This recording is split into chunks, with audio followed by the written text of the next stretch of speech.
Hello and welcome to the Audio Travel Guide. We're your guides, ready to get past the postcards. We are. Today, we're looking at a country that everyone thinks they know. You know, you close your eyes, you see the Eiffel Tower, smell a croissant. Maybe a lavender field in Provence. It seems so polished. Right, so cohesive.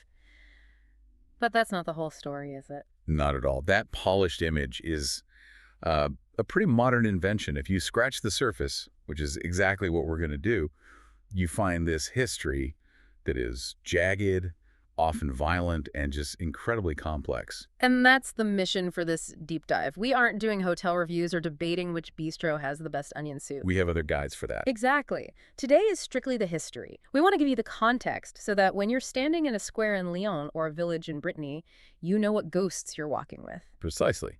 Because France, as a single idea, is, well, it's a bit of a paradox. Geographically, it's a bridge between the warm Mediterranean world and the colder forests of Northern Europe.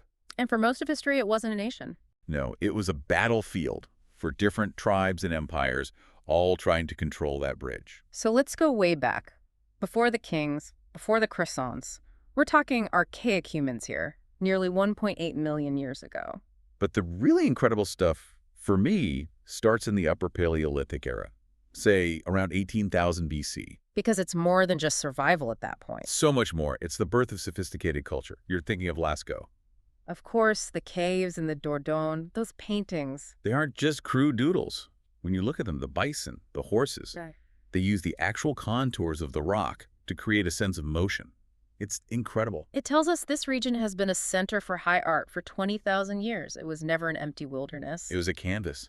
And that desire to mark the land, it just continues. You fast forward a bit to, say, 3300 BC, and you get the Carnac stones in Brittany. Thousands of them. These massive standing stones. And that marks a huge psychological shift. People stopped just wandering through the landscape and started claiming it. They were saying, this is ours. We are staying here. But of course, staying here gets complicated when your neighbors have bigger armies. Or better boats.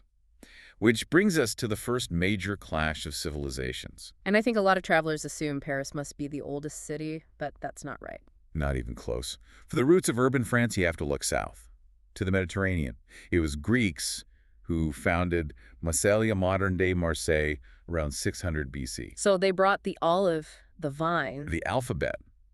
The south was part of this sophisticated Greek trade network.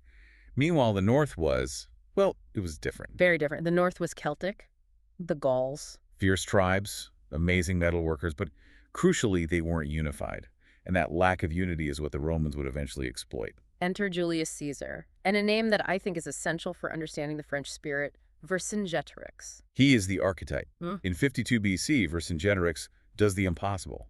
He actually unites the Gallic tribes to fight off the Romans. But he loses in the end, at the Battle of Alesia. He does. He's taken to Rome in chains, but it's almost beside the point. How so? I mean, history usually forgets the losers. Not in France. Yeah. Vercingetorix represents the panache of resistance, the idea of a noble defeat against a huge imperial power. You see that thread running through French history all the way to the World War II resistance. It's better to fight and lose with honor than to submit.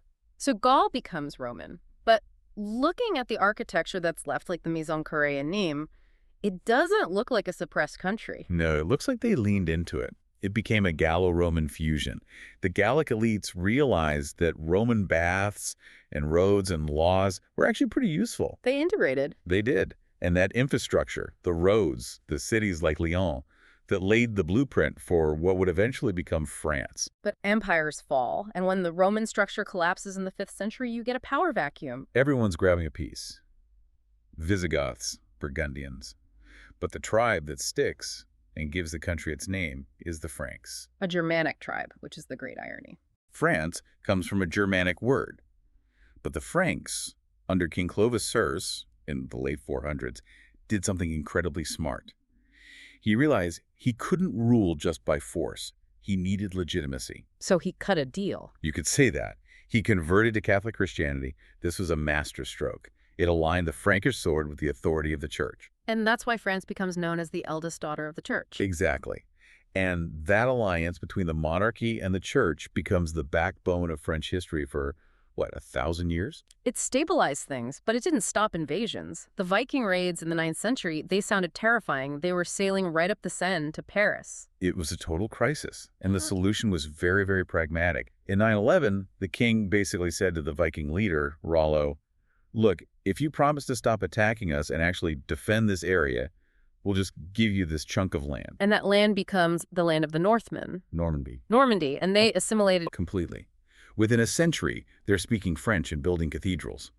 They became so French that in 1066, they crossed the Channel and conquered England. which creates a massive headache later on. Oh, a massive one. Because now the King of England has a claim to French land, which leads directly to the Hundred Years' War, 1337 to 1453. A fight for survival, really. It was. At one point, it looked like the Kingdom of France might just disappear. And then you get this story that just sounds like a movie script.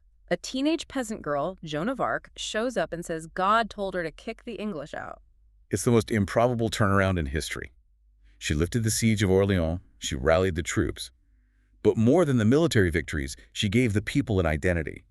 Before Joan, you fought for your local lord. After Joan, you were fighting for France. She basically birthed the national consciousness. She did. So France survives the Middle Ages. But moving into the Renaissance in the 16th century, things don't exactly get peaceful. No, you get the beautiful chateau in the Loire Valley, but you also get terrible violence. The Renaissance is a deceptive era. Yes, you have Da Vinci moving to France and these gorgeous palaces like Chambord being built, but socially, the country was tearing itself apart over religion. The Protestant Reformation. It hit France hard, the wars of religion. It was a brutal civil war, neighbor against neighbor. The absolute low point was the St. Bartholomew's Day massacre in 1572. Thousands of Protestants butchered in Paris. And understanding that chaos is, I think, crucial to understanding what happens next. It is, because the pendulum swings from total chaos to total control. The people were just exhausted by the anarchy. They were willing to accept a strong hand if it meant peace. And they got the strongest hand of all, Louis XIV, the Sun King. The ultimate absolute monarch. L'état, c'est moi, I am the state. But let's talk about Versailles. When you visit, you just see gold leaf and mirrors, and you think it's vanity. But it was a political weapon. It was a golden cage. Louis XIV didn't trust the nobility. He remembered them rising up when he was a child, so he built this massive palace outside of Paris and forced the great lords to live there with him. So instead of plotting rebellions on their own land, they're, fighting over who gets to hold the king's shirt in the morning? That is literally what they were doing. He turned powerful warriors into courtiers obsessed with etiquette and fashion. It kept them broke and under his thumb. It was brilliant political theater. But it came at a huge cost. Yeah. The king became completely detached from the reality of his people. Detached and very, very expensive. And he fought constant wars, right? This is when Strasbourg and Alsace were annexed. Yes. So by the late 1700s, you have this perfect storm brewing. A broke government, a detached elite, and a population that's starting to read Enlightenment philosophy. People asking, why is this guy king anyway? The pressure cooker was building. By the time we get to Louis XVI, the system is broken, the state is bankrupt from helping the Americans, the harvest fails, and people are starving. 1789, the explosion, the storming of the Bastille. It changes everything, not just for France, but for the world. They didn't just want reform, they wanted a complete restart. They abolished feudalism, wrote the Declaration of the Rights of Man. But, as often happens, the pendulum swung too far. Into the terror, the guillotine, they executed the king and queen, they tried to de-Christianize the country. It was chaos. And just like after the wars of religion, that chaos creates an opening for a strongman. Napoleon Bonaparte. A general who decides that a republic is nice, but an empire is better. He took the energy of the revolution and weaponized it. He went on to conquer most of Europe. But he also organized the chaos, didn't he? It wasn't just war. No, and that's his lasting legacy. The Napoleonic Code, he standardized the laws, he spread the metric system, he created the modern French state. Even after he was defeated at Waterloo in 1815, you can't undo what he built. After Napoleon, though, the 19th century in France feels like a political yo-yo, an identity crisis. It is exhausting just to read about. Between 1815 and 1870, they just could not decide what to be. They bring back the kings, then have a revolution, then another revolution creates a republic. Then Napoleon's nephew gets elected president, only to declare himself Emperor Napoleon III. And it's under him, under the nephew, that modern Paris is built. Yes, the grand boulevards, the uniform buildings. They tore down the medieval slums to build an imperial capital. But the Second Empire crashed just like the first.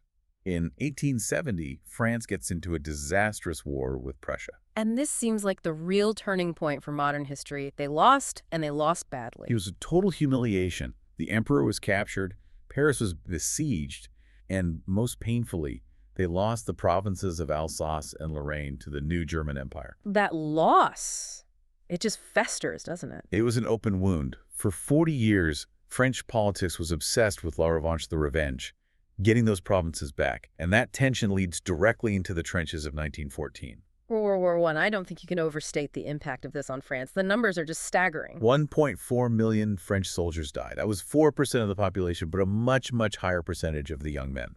If you go to any tiny village in France today, look at the War Memorial. The list of names for 1914, 1918 is just heartbreaking. It broke the country. It did. They won. They got Alsace-Lorraine back. But the country was exhausted. They just didn't have the stomach for another fight. Which explains, in part, what happened in 1940. World War II, the German Blitzkrieg, and France falls in 6 weeks. This is the darkest chapter. The country was cut in two. The Nazis occupied the north, but in the south, you had the Vichy regime, a French government that actively collaborated with Hitler. They didn't just surrender, they helped. They helped deport 75,000 Jews to the death camps. It's a stain that France has wrestled with for decades. But you also had the other side. You had Charles de Gaulle in London refusing to accept defeat. And the resistance on the ground. Exactly. It was a war for the nation's soul. And when liberation finally came in 1944, the fighting wasn't over. France still had a massive empire, and the colonies wanted freedom. Vietnam, Algeria. The war in Algeria in the 1950s was incredibly brutal. It nearly caused a civil war in France itself. It brought down the government and led to the return of de Gaulle to write a new constitution. The Fifth Republic, the one they have today. And this new France had to pivot. It couldn't be a colonial empire anymore. What would it be? A European leader. This is the great modern achievement. France reached out to its sworn enemy, Germany, and said, let's build something together so we stop killing each other. The European Union. And you see it today. Look at Strasbourg. A city that changed hands between France and Germany 4 times in 75 years is now the seat of the European Parliament. Yeah. It's a powerful symbol. So bringing it all back to you, the traveler, when you walk through France, you are literally seeing all of these layers stacked on top of each other. That's the audio travel guide way of seeing things. A Roman ruin is the foundation. A Gothic cathedral is the power of the Middle Ages. A Paris boulevard is the ambition of the 19th century empires. And a high-speed train is the modern technocratic state. It really is a journey through time. It is. And knowing that history makes the experience so much richer, it explains why the French are the way they are. Rebellious, yet traditional, proud of their state, but always criticizing it. They're the product of this long, turbulent story. Well, we have covered about 2 million years in just a few minutes, which isn't bad. But remember, this was just the history foundation. Right. We didn't even touch on the cheese yet. If you want to know about the food and culture, or get deep dives into specific cities like Paris or Lyon, make sure to check out the other episodes on our channel. We have practical guides to help you navigate it all. There is always more to explore. Thank you for listening. This has been the Audio Travel Guide.